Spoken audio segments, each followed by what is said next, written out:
Hey folks, this is Liberty Unfiltered. You're listening to K98 Talk. I am your host, Steve Long, and we are back after a very long break. Tonight, I am going to be joined by a brand new guest co-host. Her name is Lily Dane. Lily, can you hear me? I can. Hello. All right. Great. It's good to have you with us tonight. I'm glad to be here. Great. Well, tell us a little bit about yourself. Just kind of how you got started in the political interest thing, and how you got to where you are now. Yeah, sure. I became interested in politics probably around 2001, 2002. A former neighbor of mine told me I sounded like a libertarian, so I looked into that, and that seemed to be a good fit for me. So I, ever since, have kind of identified as a libertarian, not necessarily with the party, but the philosophy. Right. And a couple of years ago, I started writing for the Daily Sheeple, and most of my writing has been about civil liberties, police brutality, freedom, anything related to that, really. Great. So tonight we're going to be talking about the dreaded process of civil asset forfeiture. Right. For those of you listening for the first time, we are on K98 Talk, and this show is one of those shows that truly talks, kind of fights against big government, whether it be government spending or government intruding into your lives. Very libertarian concepts.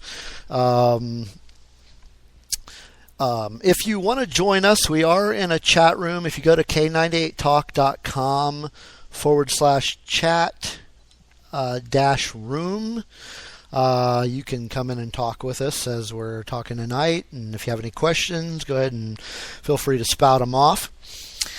But so just to start out, in case you don't know, let me give you a real brief description of what civil asset forfeiture is, in case you don't know. What this is it's a procedure used by primarily law enforcement to seize and ultimately permanently take possession of private property when a person is suspected of a crime. Now, I say suspect of a crime because this person does not necessarily need to be convicted, and in often cases not even arrested or charged with a crime for their property to be taken. You want to add anything to that, Lily? Right. Regular criminal procedure doesn't apply here because the police, when they pull you over, they seize your property under the guise that your property actually committed a crime. So you have civil rights, but your property does not. So you're protected by the 5th and the 14th Amendment in a stop like this, but your property isn't. So they can seize your property even though they're not charging you with anything. Right, and there are some really bad examples of this process taking place. For instance, one that I hear a lot is about a young guy who graduated college and got his first job out in California. I think he was out in Michigan to begin with, or somewhere in the Midwest. So before he left, he was going to travel by car. His parents had given him a sizable amount of cash. I think it was like $2,000. So he's driving across country, and somewhere either New Mexico or Arizona, it was, I think it was New Mexico. He gets stopped, pulled over for whatever random thing the guy stopped him for, and searches his car, has a drug dog look through the car. It just completely goes through his possessions and finds this money, and determines that it was involved in some drug transaction. So he takes it, and the guy never sees his money again. So he ends up going to California on his first job, broke, and But there's a lot of examples of this type of thing happening. Right. A particular case that I believe is the first one that I wrote about that first exposed me to this racket was a woman who saved $1 million and wanted to invest in a nightclub in New Jersey. She had two business partners. She asked them to transport the money for her from California to New Jersey. And while they were en route, I believe it was Nevada, they got stopped for just a regular traffic stop. And the officer asked if he could search the car. They said yes. He found her money and seized it. Actually, he had a drug dog come and sniff the money. And most money is, at least a little bit contaminated with drugs, so it's not unusual for a dog to alert to money. So the state trooper took the $1 million, and it took the woman nearly 2 years to get it back from the government. She had, I believe, $40,000 in legal fees that she actually was able to win back. But that's an unusual case. A lot of people don't have the resources to pay for legal expenses, so they end up just losing their property. Well, yeah, and a lot of times it's not just money. There's other property that can be confiscated as part of this civil asset procedure. For instance, here in Oklahoma, there is an assistant district attorney who it's recently uncovered that he had been living in a house that was confiscated by law enforcement. Not only, of course, he was living in it rent-free, but also the utilities were paid from confiscated money. So he's been living in this house. Well, I don't know if he's living in it now. I'm sure he's been kicked out by now, but he lived there for 5 years. And then another assistant DA was using, I think you may have read this article as well, Lily. He used $5,000 of confiscated cash to pay back his student loans. I saw that. It's outrageous. That's nothing but the best for Oklahoma, man. I was going to say, great state there. Yeah. Now, state law actually says that any of this confiscated property, be it cash or whatever it is, has to be used for enforcement of drug law. So, obviously, in these two cases, that wasn't happening. Right. So, how did they end up getting caught?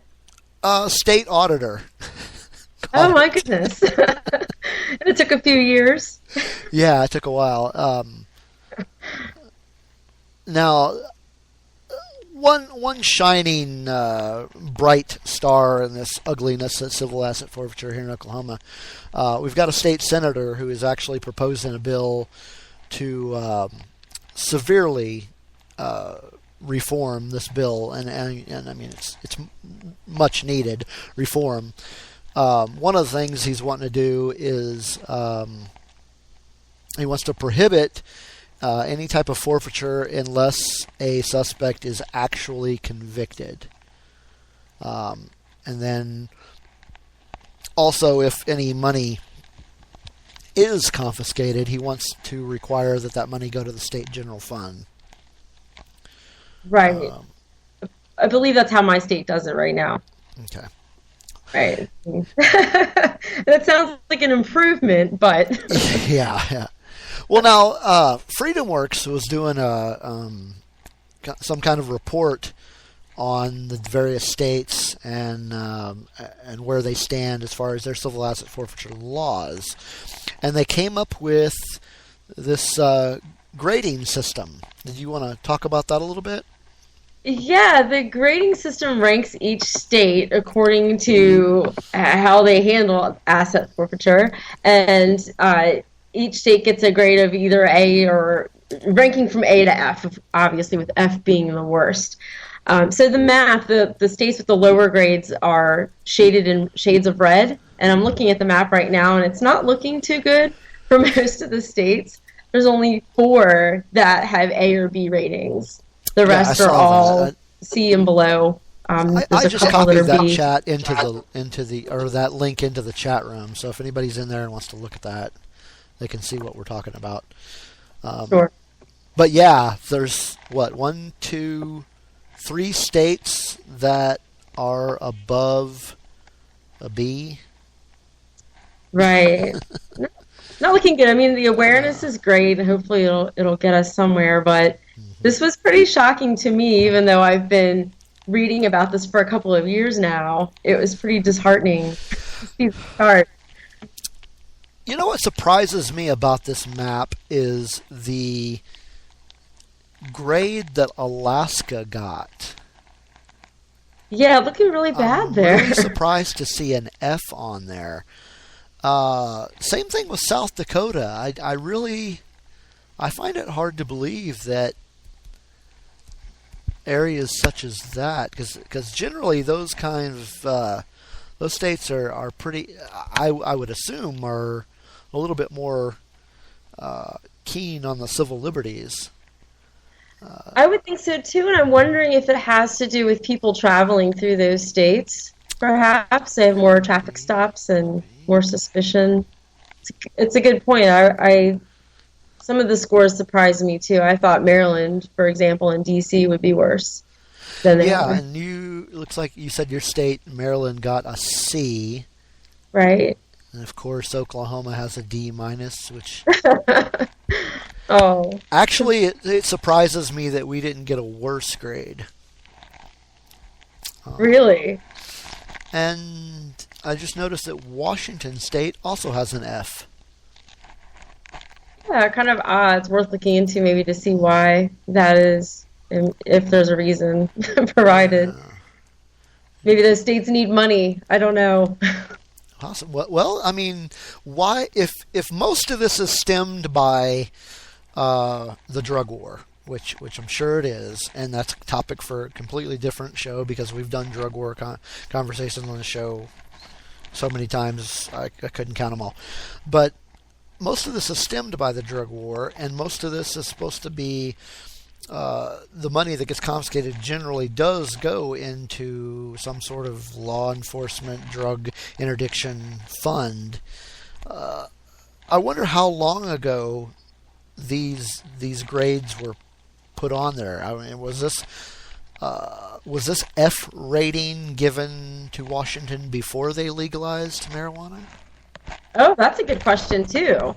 I know this chart was produced and published in June, but I'm not sure how far back they went with their data, with their Interesting research. to know. Because really, why would they need, if marijuana is legal, then why would they need to be searching so many people and confiscating their money? Unless we're talking about harder drugs. I guess that could be the case too.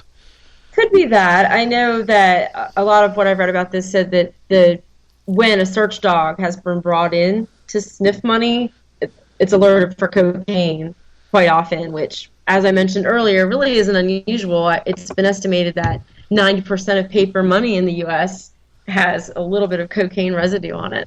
Yeah. Which is kind of alarming, but you can see where you may have money in your wallet right now that, could alert a dog, so be careful if you are searched. Another good reason for the nation to switch to cryptocurrency, but Definitely. But so our senator here, State Senator Kyle Loveless, is getting a lot of backlash, primarily from, of course, law enforcement officials who claim that abuse is rare and that forfeiture without conviction is necessary. They actually said this. It's necessary to stop drugs coming into the state. And they're saying that this bill that Loveless has introduced will cripple their counter-drug efforts. Now, the first thing I want to talk about in regards to that statement is this claim that abuse is rare. I would think, number one, that abuse is rare, we wouldn't hear about it. Right. And we are. But even further than that, it's my opinion that if one innocent person becomes a victim of this crime, that's too much. I agree. Absolutely. And it's clearly a loophole. You know, as we said before, they're saying that your property is guilty of a crime, perhaps, not you. Right. So obviously there are issues with that as well. Your property can't make decisions or... So how can... It's an inanimate object. How can it commit a crime? Right. And then that would bring up another interesting question. Does property have rights? That sounds like a topic for another episode. Is property a person? Does it have personhood? Yes. Perhaps we should institute or introduce a personhood amendment for property. Perhaps, I mean, if we want to beat them at their own game. Well, if they're going to be, you know, if they're going to be jackasses about it, then right. Why not? Right. This property committed a crime. Oh, really? Well, I would like to work pro bono for that property. Does that property have constitutional rights? Exactly. Good God. And then this whole idea that forfeiture without conviction is necessary to stop drugs coming into... Really? Right. And I would really like to see what they're basing that on. And I also find it curious that they say it hasn't been, or that the abuse is rare. Yeah. Because since 2008, local and state police have seized over $3 billion in assets. That's a lot to account for. So are you saying that that you just stole $1 billion from one person? Was driving around in a car. Yeah. Right. I mean, if it's rare abuse, then, like you said, we wouldn't be talking about this. And yeah. It wouldn't be in the news. People wouldn't be hearing about this if it was so rare. So, yeah, it's just... Well, they're claiming that Senator Lovelace is using scare tactics to get the people all riled up about this. It's like, well, you know what? The people should be riled up about this. Right. I can't think of anything more outrageous, really. When I first heard about this, I couldn't believe it was real. Yeah. And I dug in and read as much as I could, and it's still pretty unbelievable to me. It's quite shocking. It's very disturbing.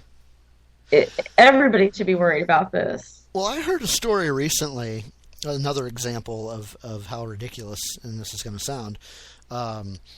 There was a law enforcement raid of a house. I don't know what the charges or the suspicion surrounding raiding this house was, because from what I hear, it was the house of an elderly lady who had recently passed away. So nobody was really living there. It was at the time of the raid, some of her relatives were there. I'm assuming divvying up, whatever was in the house. That, what do you want? Divvying up the property, basically. But anyway, they got into this. They raided this house, and the woman had died of some sort of terminal disease. So there was a lot of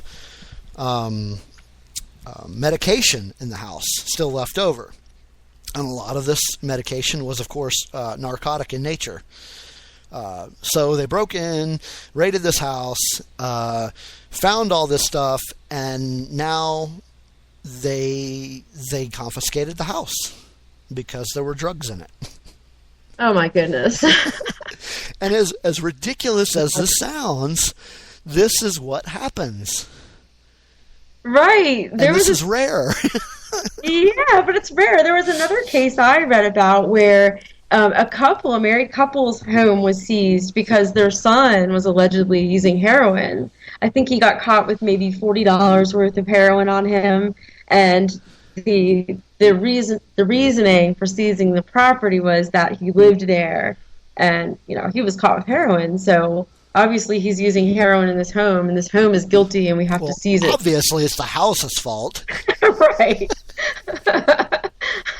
Personal Obviously. responsibility. These houses and cars and this money needs to behave. These houses, man, I'm telling you, that's where all the crime is coming from. Really out of control. I don't know what we're going to do. What are we going to do about these out-of-control homes carrying all this medication? And, I mean, my goodness. wow. But this is rare. Absolutely a racket. What was that? Earlier this year, you might have heard about this. Eric Holder announced, I know, that's funny in itself. Yeah. He announced that he was going to do some things to reform civil asset forfeiture at the federal level. So he was going to limit equitable sharing, which is where if a state has fairly strict civil asset forfeiture laws, a police officer can bypass those and seize assets under federal law. And then, of course, the Department of Justice gets, or the federal government gets, a percentage of the value of the assets taken. And the police department that did the seizing keeps about 80%.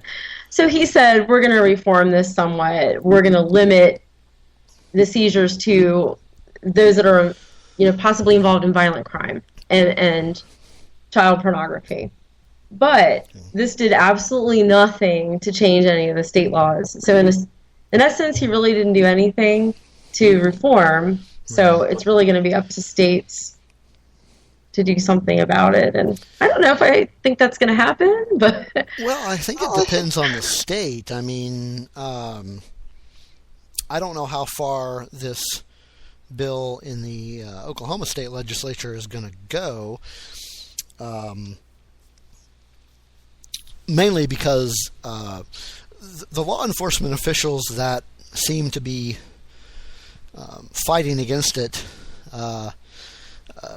the big dogs of who's against this seems to be the sheriff departments, some of the sheriff departments, and I don't know if you've ever been to Oklahoma, but a lot of it is very rural, right? And most of the people in these rural areas, and understandably so in some cases, they trust their sheriff more than they do the politicians. Interesting. And like I said, understandably so, because politicians are scum. Right. But in this case, unfortunately, the sheriffs are wrong. But they are going to convince the people in their jurisdictions that this is a bad law, and these people are going to contact their state legislators and possibly get this bill killed. It's very, very possible something like that could happen. Now, on another note, we were mentioning at the federal level, if I understand correctly, I think that there is a bill that's going to be introduced I did hear to about reform. that. I think I don't know. I know that there's you know what? Actually, I think I have a piece of paper here that.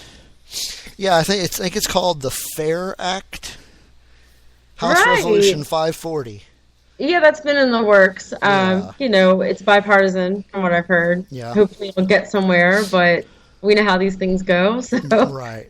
let's wait and see. But I want to read you off a list of organizations that are supporting this bill. Now, I don't know if these are organizations that are supporting the FAIR Act, or if they're supporting. I think these are organizations that are actually supporting the bill here in Oklahoma, because the guy that gave it to me was the state senator that I've been mentioning, and it came from him. So I think it's people that he has gotten to endorse this bill. But listen to this cornucopia of names. Okay. The ACLU, Mm-hmm. the Charles Koch Institute, the Heritage Foundation, the Institute for Justice, the NFIB, and the Reason Foundation, among other. There's a lot of names on this list, but in what world would you ever hear of the ACLU and the Charles Koch Institute getting together and on anything? Or for that matter, the Heritage Foundation and the ACLU. I know, you don't really see that. I read something earlier about the Cato Institute and the ACLU actually agreeing on something. It's the same thing, very unusual. So, it's a problem. Yeah, it's a problem when you've got these two, one group far right, one group far left, getting together on an issue. Then there's got to be something wrong with that issue. Right. You've got conservatives, liberals, and libertarians agreeing. Yeah. Oh, God. It's this is the end great. of the world. I know. The world might blow up. I don't know. Maybe the end times now. Maybe the end times are coming. Well, I'll tell you what, Lily, we're going to take a quick break. And when we come back, we will continue our discussion about civil asset forfeiture. Sounds good. All right.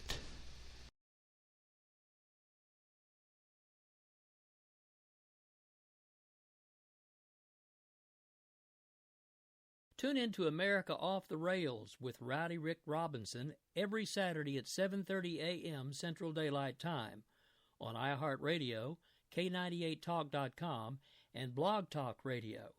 Rick, a conservative who's not afraid to say what's on his mind, tackles the issues that threaten to derail our nation. So join him every Saturday morning at 7:30 to get your daily dose of the truth as he tries to keep America from coming off the rails.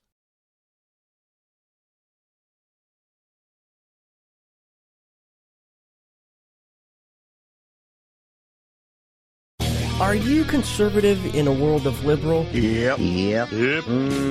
Well, you're not alone. Hey, I'm Daniel Stafford, host of the Stafford Voice, and I'd like to invite you to tune in each Monday, 10 p.m. Eastern, where I'll break down the events of the week, and together we'll learn about how they affect you. So, sit back and get ready for the good, the bad, and the ugly of talk radio right here on K98 Talk.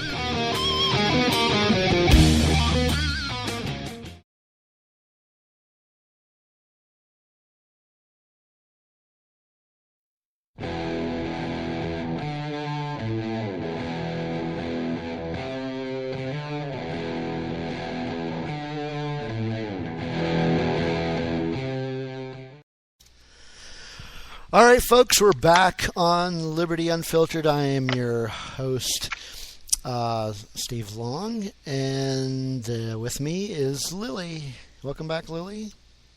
Hello. So we've been talking about civil asset forfeiture, and it has kind of spiraled into a couple of things of how is property, does property have rights? It's come to this now, apparently. It has, yes. And we've been talking about some legislation. Mostly we've been talking about some legislation coming up here in Oklahoma. But there's also some legislation at the federal level that's coming down.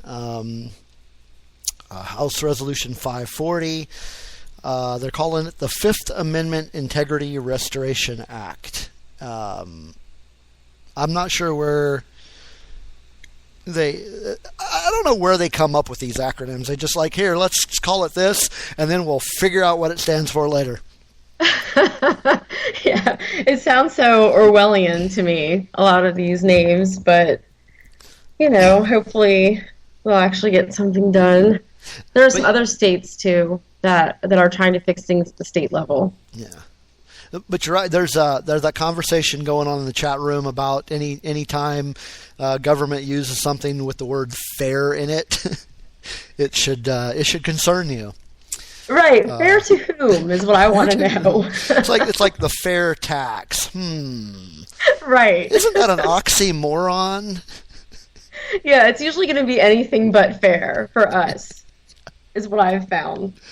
Let's see. How about fair execution, fair death penalty? That'll make it sound more nice. Yeah. Make more people jump on board with the death penalty. Let's call it fair lethal injection. It's so horrible. So yeah, we're gonna talk about fair civil asset forfeiture. Yes, because it's such a racket, and I like the name that the Institute for Justice has given it, policing for profit. I think that's very interesting. I just call it legal theft. Yeah, or pirating. I don't know. There's a couple of things I could come up with. Legal piracy, that's good too. Yeah. Road pirates, yeah. But really, in what reality where we live in a country that was supposed to be founded on civil liberty, how did we get to this point where the police are allowed to take your property whether you're a criminal or not? Well, it seems like there's a lot of motive for them to do it because they get to keep so much of the money, sometimes all of it, or all of the assets that they take. And I don't know if you've heard about this, but some of the police departments are having a lot of fun with that money. Oh yeah, I've heard about they're going out on these retreats in like Las Vegas and whatnot. I'm sure I know what they're doing with that money. Right, a lot of ironically illegal activity that they're using this money for, and a lot of this money is coming from innocent people, but it's being used for things like gambling and wild parties, and they're buying these fancy cars for the police departments. There's also been stories about prostitution, the money being used for that. But think about what you said. This money is being stolen from innocent people. Right. Where do they get off doing this? And why has it taken until 2015 for somebody to start doing something about it? Right. It's been going on for about 30 Decades. years now. Yes. It's not a new. It's not a new. This is nothing new theme at all. I think probably a lot of it has to do with these high-profile cases, like the one that I mentioned earlier, where the woman had the $1 million taken away. Right. She very actively pursued getting her money back. She had the resources to do that, and it took her a couple of years, but she won. And that cases like that are going to bring more attention to the issue. I wrote about that story, and I blasted that story all over and told everyone about it. And then John Oliver did a skit on this, an episode on this on his show that was fantastic. And, he's funny and he has a wide reach, and I think he helped bring a lot of attention to it, too, a few months ago.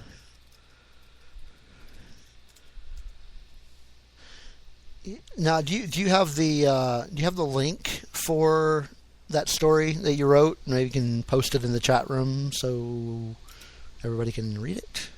Sure. Let me dig that up for you. Is that one that I reprinted on the Liberty Unfiltered blog? I'm not sure if you did this one. Let me check for you. How long ago did you write it? Did you write it for the Daily Sheeple? I wrote it for the Daily Sheeple in... It may not be. When that was. I've written about this so much more than I care to... Let's see, it was a year ago. I'm going to give you the link right now. Yeah, it's probably not on the Liberty Unfiltered blog. Which, by the way, if you want to visit that, you can go to libertyunfiltered.com, and that will be... Okay, I see what you just sent me. I'm going to post it in the blog here. Great. And also, feel free to put it on the website, too. Definitely. So let's see. Cops ordered to return over $1 million seized from innocent women, and federal government ordered to pay nearly $40,000 in legal fees. Well, good. I am glad that they had to pay all those legal fees. Yeah, that really impressed me. I didn't expect to see that happen. I thought maybe if she was lucky, she'd get her money back, but they also gave her interest back as well for the time that she didn't have her money. So I've talked about Oklahoma, and according to this map, only okay. We've got 2 states that have an A, and one of them is actually an A minus. So New Mexico apparently has an A. What can you tell me, if anything, about their laws? Do you know anything about them? I can tell you that I believe Gary Johnson was the governor there for a while. It's not surprising. Maybe he at had all. something to do with this. That's a possibility. Right. The one state that I know of in recent years that's had libertarian leadership has an A. Well, Throwing that out there. so again, that leads back to the question: when were these gradings done? Yeah, there's that question. And I don't see any information on the years the data was collected from, but the article was published on FreedomWorks on June 8th of this year. Okay. It'd be interesting to find that out because, for one thing, was this for New Mexico? Was it done when Gary Johnson was governor, or was this were these laws that were put into place while he was in office, which is very likely. But again, the question about Washington State. Yeah, that's a good question too. What's going on there? Yeah, it's just interesting to know when these were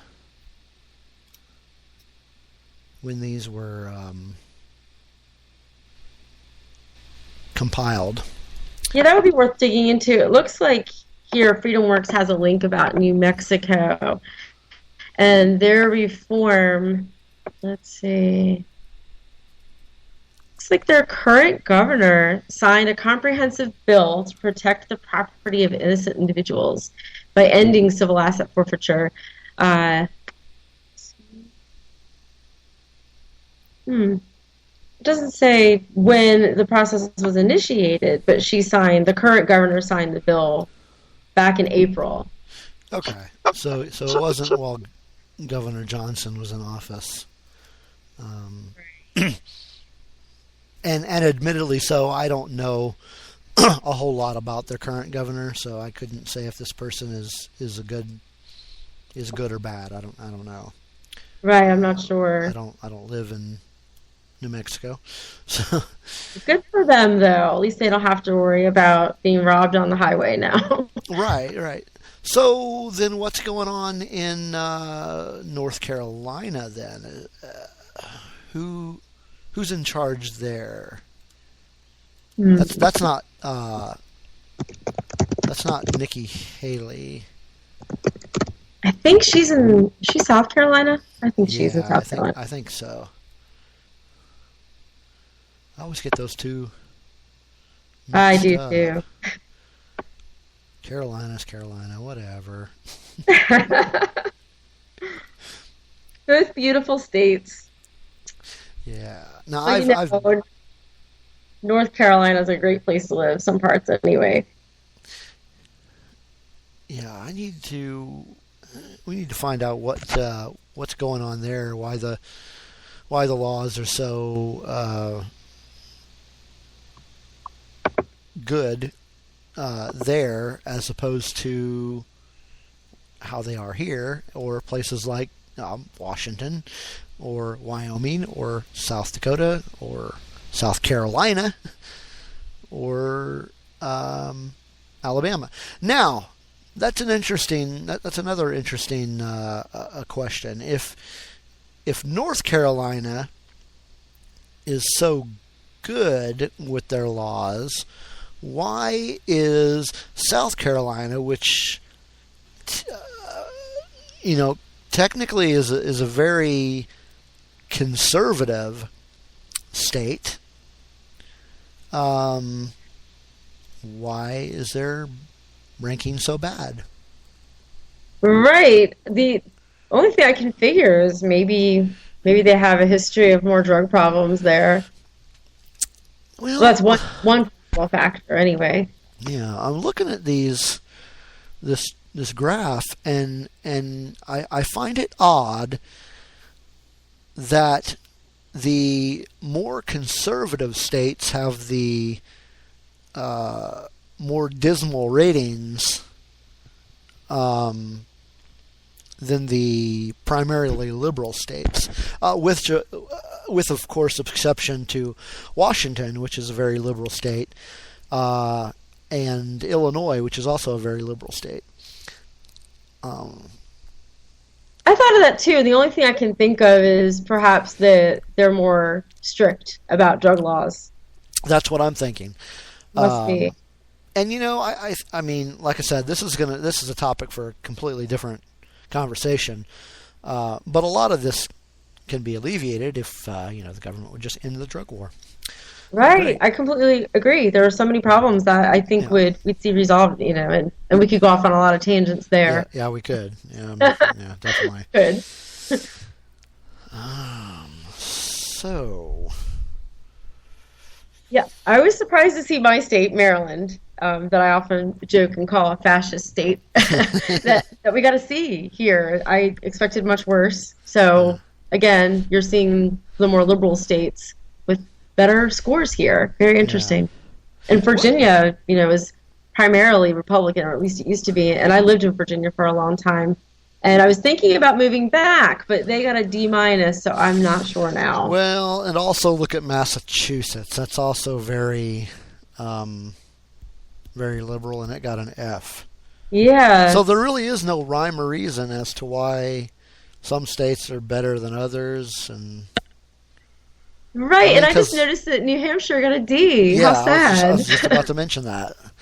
The Free State, Yeah. Huh. Delaware got an F.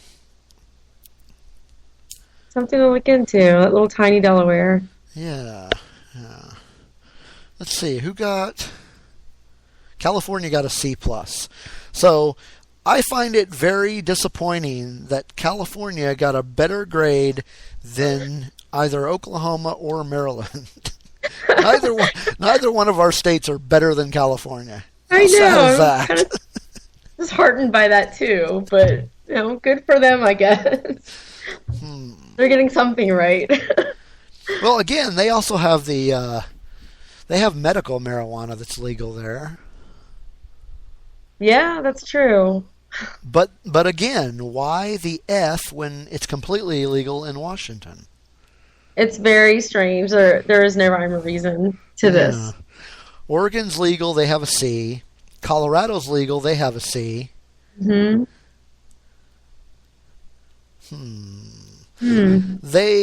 noticed that they did not. Oh yeah, they did. I was going to say they didn't grade District of Columbia by itself. It's a B-. Yeah,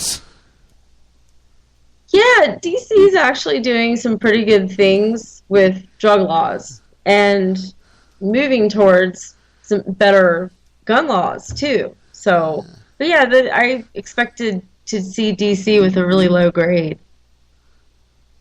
just based on the crime there at the least. So, have you heard any newer, more recent examples of the of people's property being confiscated? Yeah, recently there was a 16, no, how old was he? A young man who his parents gave him $16,000, and he was driving, I think, to California to start a music career, and he was taking a train. DEA agent came up and asked if he could search his bags, and the kid said yes, and they took his money and claimed that it was suspect because what young person carries around $16,000 cash? Right. And I heard about this case in May, and as of now, I tried to get an update on it, and it looks like he still hasn't gotten his money back. They still have it, and he hasn't been charged with any crime. They didn't find any drugs on him. Nothing else suspicious, just the cash. So examples such as the ones we've talked about lead me to a conclusion. If you get stopped for some random taillight broken or speeding or didn't wear your seat buckle and the cop asks to search your car, you say no. Right. I would think so. And I think what's really sad is a lot of these people, really, they weren't doing anything wrong. And I'm sure they were thinking, oh, I have money with me. So what? What's wrong with that? There's no reason for them to take my money. And I'm sure they were just completely blindsided by this. Who in their right mind in this day and age, with things, with all the things that have been going on, with all the stories you've heard about the police, who in their right mind would consent to any kind of search? I absolutely would not, but I think it must be people who don't know any better. Yeah. People who think, well, I'm not doing anything wrong, I have nothing to hide, that way of thinking. Mm-hmm. Or people who are just really intimidated and afraid. I mean, there was the one case that I talked about earlier. The officer apparently threatened the couple and said, I'm going to detain you unless you let me take this cash. And they let him take the $1 million because they obviously didn't want to go to jail. So there might be some bullying involved there. That wouldn't be surprising. That wouldn't surprise me. They say to people. And this civil asset forfeiture law is just one more, for lack of a better term, bullet they have in their gun to abuse people. Yeah, it really is. I mean, police abuse has gone rampant over the last few years anyway, so... Yeah, it really has. That could be another reason that this is coming up in the media a lot more as well. Speaking of the media... I'm sorry, were you getting ready to say something? It could be. I think before maybe it was taboo. It wasn't okay to come out with stories like this, and maybe people were afraid of getting themselves in more trouble. Guys. We don't want to talk bad about them. Right. We don't want to talk bad about our overlords, especially the armed ones. Yeah, really. But speaking of the media, I was kind of impressed to see Reason covering this. Yeah, they've covered it a lot, and they may have been one of the first sources where I started learning about this. I believe it was either Reason or the Cato Institute, one of those, and that's when I said this can't be really happening. This is just too outrageous. Well, if you're seeing it on Cato lately, that actually would not surprise me because they've got a new policy analyst at Cato who's been on the show a number of times. His name is Adam Bates, and he's been writing a lot about this civil asset forfeiture thing lately. Right, I've read some of his articles. In fact, I've reviewed one again earlier today. Yeah, is it the one about the law enforcement strikes back type thing? It was the one, let's see, the illustrated guide to... Okay, yeah, he's got something newer than that. Has a really nice infographic with a scenario depicted on it. That's the one... that's one that's referring to that story that I was mentioning. Right, with the $2,000. Yeah. Yeah, this used to happen a lot in Nevada. Yeah. So, no, the newest one that he wrote, when did he write it? I know I've got a copy of it somewhere. It was written Friday. and it's called "Outrage Over Forfeiture Reform is Unjustified," and it's mostly about some of the county sheriffs that are kind of fighting back against it. Okay, I'm gonna have to read that one. But yeah, he's got the last time he's been on here. Like I said, he's been on here quite a few times. In fact, the last time he was on, we were talking about basically police brutality and how America has turned into a police state, which this is another example of how this country is turning into a police state. These cops just feel like they can take whatever they want. Yeah, absolutely. No There's road bullies. But I just like the story about this assistant DA here in Oklahoma that just decides to live in this house. Not his house. It was stolen. Yeah. So, yeah, I'm just going to live in this house. And then this other guy's, takes his money and pays back his student loans. Now, the question is, and I can already tell you the answer, are either one of these assistant DAs going to be charged with a crime? I'm going to say no. Absolutely not. I guess what your answer would be. Absolutely not. Neither one of them will be charged with a crime. Although they did both commit a crime. Absolutely. So there you have it. We're all... Civil asset forfeiture is hopefully on its way to the end. This is, if you can say, the beginning of the end for it, I hope. We just need to make sure people understand, number one, what it is, why it's bad, which shouldn't be that hard to explain.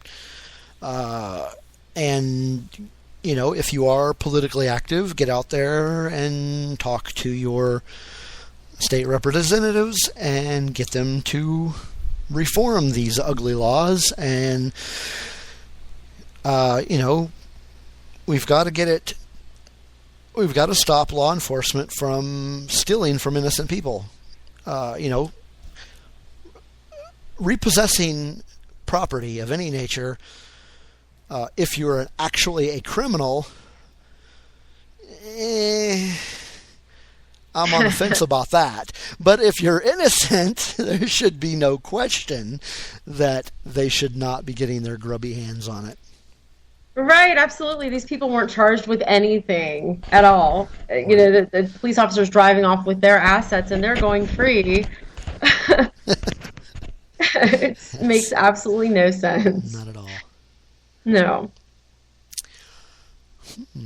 So we're about done here. We're going to be back next week, I hope. I hope so. Okay, I think we talked about this, and we're going to talk a little bit about immigration next week. Sure. Should be a fun. That should be interesting. To get people riled up about, because I know the conservatives and the conservatarians really love that subject. There's that term, right? Yeah, the conservatarians. That term we love so much. Right. So, we're going to go ahead and close out tonight's show. We've got a commercial to play real quick, but after that we'll be gone. And if you would like to get in touch with either one of us, you can get in touch with me on Twitter at Otter272. And Lily, you want to... Yeah, I'm at Lily Dane 1 on Twitter. Okay. So come out and follow us, or, complain about us, whatever you want to do. And if you do have any questions related to the show, or anything we talked about tonight, you can email me if you don't do the Twitter thing, or if you don't do the Facebook thing. Just go to, just email me at libertyunfiltered@gmail.com. One other thing I wanted to mention, there is a Facebook page, like one of those fan pages, if that's what you want to call them, about this civil asset forfeiture reform here in Oklahoma. It's facebook.com/stop Oklahoma. So if you're interested in checking out what's going on, at least here in Oklahoma, about the civil asset forfeiture bill, they keep that thing updated pretty well. And then, of course, Liberty Unfiltered has a Facebook page, and that is, of course, facebook.com/Liberty Unfiltered. But that's it. We're gone. We'll be back again next Sunday at 8 p.m. Central. And that'd be 7 p.m. Eastern, if you're on that side of the country. Lily, thanks for coming on, and we'll see you all next week. Thanks. Good night. Night.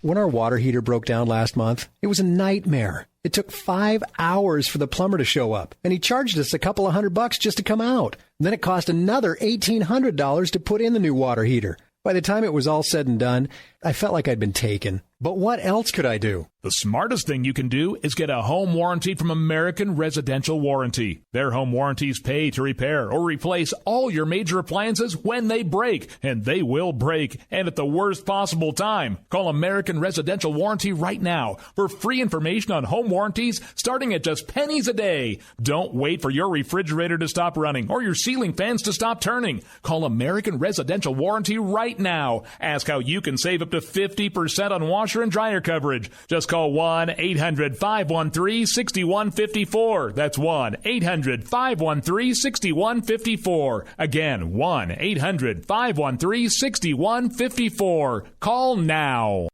Tired of paying outrageous prices for Viagra? Well, we have great news for you. Now you can finally get Viagra